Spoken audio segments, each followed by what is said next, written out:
اعوذ باللہ من الشیطان الرجیم بسم اللہ الرحمن الرحیم۔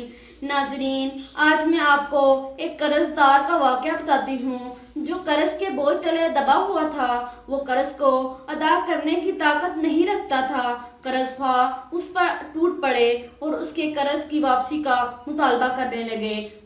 وہ شخص ایک تاجر کے پاس گیا اور اس سے 500 دینار بطور قرض مانگے۔ قرض کی مقدار 500 دینار تھی۔ تاجر نے پوچھا، یہ قرض کب واپس کرو گے؟ اس نے کچھ عرصے میں واپسی کا وعدہ کیا۔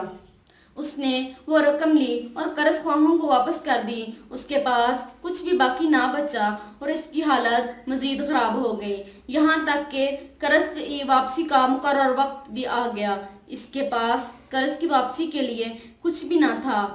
تاجر آیا اور کہنے لگا کہ قرض کی واپسی کا وقت آ گیا ہے۔ اس شخص نے کہا، باخدا میرے پاس کچھ بھی نہیں ہے۔ تاجر کی شکایت پر مقروض شخص کو قاضی کے پاس لے جایا گیا۔ قاضی بولا، تم قرض واپس کیوں نہیں کر رہے ہو؟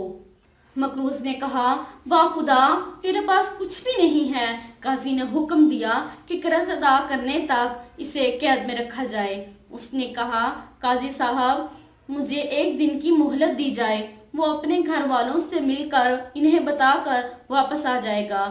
قاضی بولا، اس کی کیا ضمانت ہے کہ تم واپس آ جاؤ گے؟ کچھ دیر خاموش رہا اور پھر بولا، میرے پاس رسول پاک صلی اللہ علیہ وآلہ وسلم کا ضامن ہے۔ اگر اس ضامن کے بعد میں واپس نہ آیا تو گویا کہ میں امتی محمدیہ میں سے نہیں ہوں۔ قاضی اس ضمانت کی قدر و قیمت جانتا تھا۔ قاضی نے اسے اس شرط پر جانے دیا کہ وہ اگلے دن آ جائے گا۔ وہ شخص اپنی بیوی کے پاس گیا اور اسے بتایا کہ قاضی نے مجھے قید کرنے کا حکم دیا ہے۔ اس کی بیوی نے پوچھا، قاضی نے آپ کو چھوڑ کیسے دیا؟ اس نے کہا کہ مجھے رسول پاک صلی اللہ علیہ وآلہ وسلم کی ضمانت پر چھوڑا گیا ہے۔ اس کی بیوی نے کہا، چونکہ رسول پاک صلی اللہ علیہ وآلہ وسلم آپ کے ضامن ہیں، لہٰذا ہم رسول اللہ صلی اللہ علیہ وآلہ وسلم پر درود بھیجتے ہیں۔ وہ بیٹھ گئے اور نبی کریم صلی اللہ علیہ وآلہ وسلم پر درود بھیجنے لگے۔ دیکھیں کہ مصیبتیں دور ہوتی ہیں اور مشکلیں آسان ہوتی ہیں۔ وہ درود پاک پڑھتے سو گئے تو اس شخص نے نبی کریم صلی اللہ علیہ وآلہ وسلم کو خواب میں دیکھا۔ میرے بہن بھائیوں، نبی پاک صلی اللہ علیہ وسلم بہت قریب ہیں۔ ہمیں بس اپنے دلوں کو پاک کرنے کی ضرورت ہے۔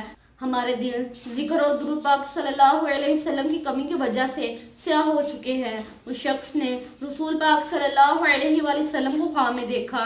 نبی کریم صلی اللہ علیہ وسلم نے فرمایا، جس نے مجھے خواب میں دیکھا اس نے بلا شبہ مجھے ہی دیکھا۔ آپ صلی اللہ علیہ وسلم نے اس شخص سے فرمایا، صبح حاکم کے پاس جانا اور اسے کہا کہ تیری طرف سے تیرا قرض ادا کرے اور اسے میرا سلام کہنا اور کہنا کہ رسول اللہ صلی اللہ علیہ وسلم فرماتے ہیں، میری طرف سے فلاں شخص کو میرا قرض ادا کر دو۔ اگر وہ تیری بات نہ مانے تو اسے کہنا کہ میرے پاس 2 نشانیاں ہیں۔ اس نے عرض کیا، یا رسول اللہ صلی اللہ علیہ وسلم 2 نشانیاں کیا ہیں؟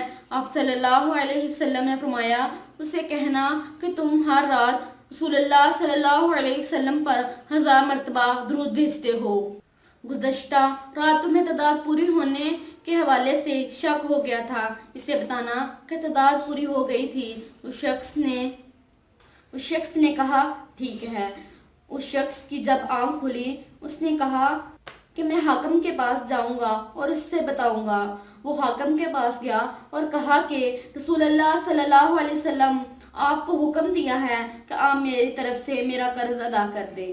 حاکم نے پوچھا، تمہاری سچائی کا ثبوت کیا ہے؟ وہ بولا، میری سچائی کا ثبوت یہ ہے کہ میں آپ پر ہر رات رسول اللہ صلی اللہ علیہ وسلم پر درود بھیجتے ہیں۔ گزشتہ رات آپ کو تعداد میں شک ہو گیا تھا۔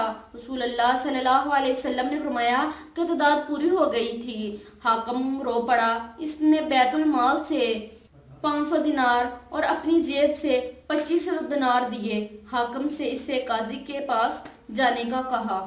جب وہ قاضی کے پاس گیا تو اسے اپنی ملاقات کا مشتاق پایا۔ قاضی نے کہا، مجھے تمہاری برکت سے رسول اللہ صلی اللہ علیہ وسلم کی زیارت ہوئی ہے۔